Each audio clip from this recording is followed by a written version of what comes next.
Hi all, అందరూ బాగుండాలి, అందులో మనం ఉండాలి. Welcome to my channel Sri channel తరపున అందరికీ నమస్కారం అండి. అందరూ ఎలా ఉన్నారు? చాలా చాలా బాగున్నారు అనుకుంటున్నాను.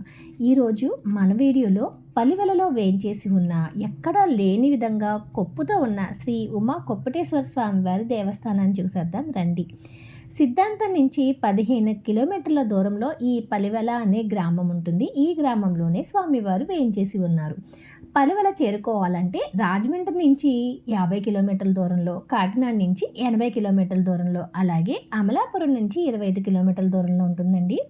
పలివెల గ్రామంలోనికి వెళ్ళగానే స్వామివారి ఆస్థానానికి సంబంధించిన ఆర్చ్ అయితే మనకి ఎదురుగా కనిపిస్తూ దారిని అయితే చూపిస్తూ ఉంటుందన్నమాట. వెళ్ళగానే ఎదురు మనం చూసినట్టయితే ఆలయం అయితే ఇలా ఉంటుందన్నమాట. స్వామివారు అమ్మవారు ఒకే పీఠంపై వేయించేసి ఉండడం ఇక్కడ గుడి యొక్క ప్రత్యేకత. అలాగే స్వామివారు కొప్పు ఎందుకు పెట్టుకున్నారో ఏమిటో అన్నీ ఈ వీడియోలో మనం తెలుసుకుందాం. ముందుగా మన ఛానల్ చూడడం ఫస్ట్ టైం అయితే తప్పకుండా సబ్స్క్రైబ్ చేసుకోండి, వీడియోని లైక్ చేయండి, షేర్ చేయండి, స్కిప్ చేయకుండా ఎండ్ వరకు చూడండి. స్థల పురాణం ఇక్కడ భక్తుల యొక్క చెప్పిన దాని ప్రకారం ఏంటంటే ఇక్కడ 2 కథనాలు అయితే మన పలివెల గురించి వాడుకలో ఉన్నాయండి. క్షీరసాగర మదనం టైంలో ఉద్భవించిన శివలింగాన్ని రాక్షసులంతా కూడా కలిసి ఒక పల్వంలో దాచిపెట్టారంట. పల్వము అంటే ఒక గొయ్యి తీసి అలాంటి దాంట్లో అయితే కప్పి ఉంచారంటండి. అక్కడి నుంచి అగస్త్య మహాముని అయితే స్వామివారి శివలింగాన్ని తీసి అలాగే అమ్మవారితో కలిపి ఒకే పీఠంపై స్థాపించారంట. ఆ పల్వములో దాచిపెట్టడం వల్ల పలివెల అనే పేరు వచ్చిందని చెప్పి ఒక కథనం అయితే, పల్లవులు పరిపాలించేటప్పుడు ఈ ఊరిని పల్లవపురం అని పిలిచేవారట. అందుకని చెప్పి కాలాంతరంలో పలివెలగా మారిందనమాట. ఇక ఈ గుడి యొక్క స్థల పురాణం ప్రకారం అయితే 11వ శతాబ్దంలో తూర్పు చాళుక్య రాజైన రాజరాజ నరేంద్రుల వారు ఈ దేవస్థాన నిర్మాణాన్ని అయితే చేపట్టారట. ఈ పలివెలను చాలా రాజవంశీకులు అయితే పరిపాలించారట. చాళుక్యులు, చోళులు, పల్లవులు ఇలాగా అన్ని రకాల రాజవంశాలకు సంబంధించిన రాజులు చాలా వరకు పరిపాలన నిర్వహించారంటండి.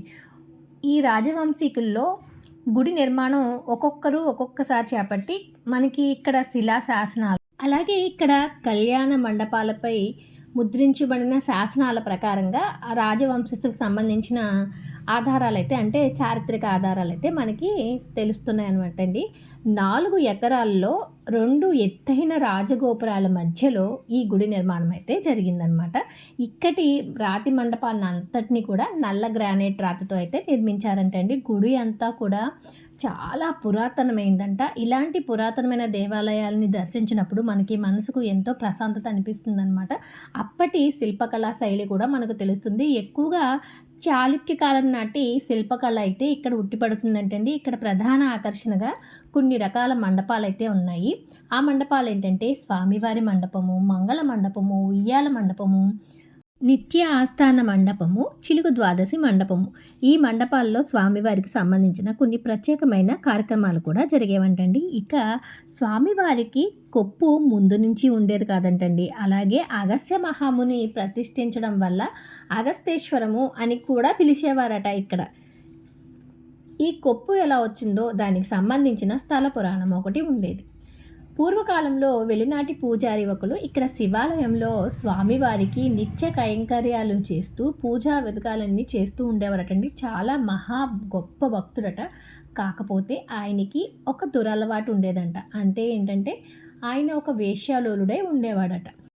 రాజుగారికి ఈ పూజారి మీద చాలామంది భక్తులైతే ఫిర్యాదు చేస్తూ ఉండేవారట. అలా ఒకరోజు రాజుగారు ఇతని గురించి తెలుసుకోవడానికని చెప్పి దేవాలయానికి వచ్చినప్పుడు ఆయన రాజుగారికి ప్రసాదం ఇచ్చినప్పుడు ఆ ప్రసాదంలో ఒక తల వెంట్రుక అయితే వచ్చిందంట. రాజుగారు ఈ తల వెంట్రుక ఎందుకు వచ్చిందంటే స్వామివారికి జటాజూటం ఉందని, స్వామివారి జటాజూటం నుంచి ఆ ప్రసాదంలోకి తల వెంట్రుక వచ్చిందని అబద్ధం చెప్పాడట.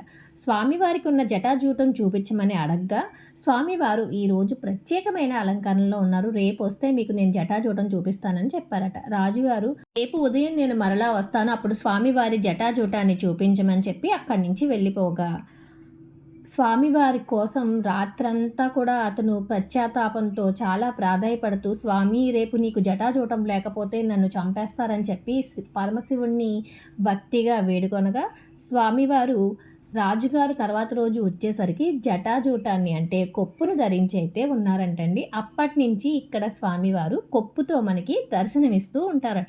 పార్వతీమాతతో ఒకే పీఠంపై కొలువున్న కొప్పుటేశ్వర స్వామివారి దర్శనం మీరు కూడా చేసుకోండి. అలాగే మాఘమాసంలో ఇక్కడ ప్రత్యేకమైన పూజలు జరుగుతూ ఉంటాయంటండి.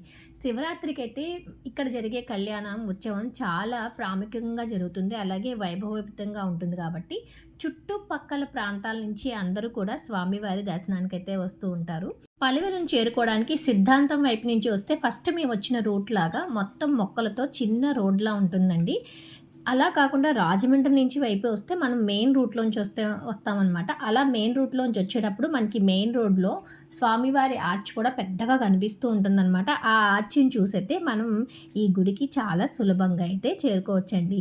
ఉమా కొప్పెటేశ్వర స్వామివారి దేవస్థానం గురించి, స్వామివారి స్థల పురాణం గురించి తెలుసుకున్నారు కదా! ఎలా అనిపించిందో కామెంట్ సెక్షన్‌లో కామెంట్ చేయండి. Like, share, subscribe. Thank you for watching.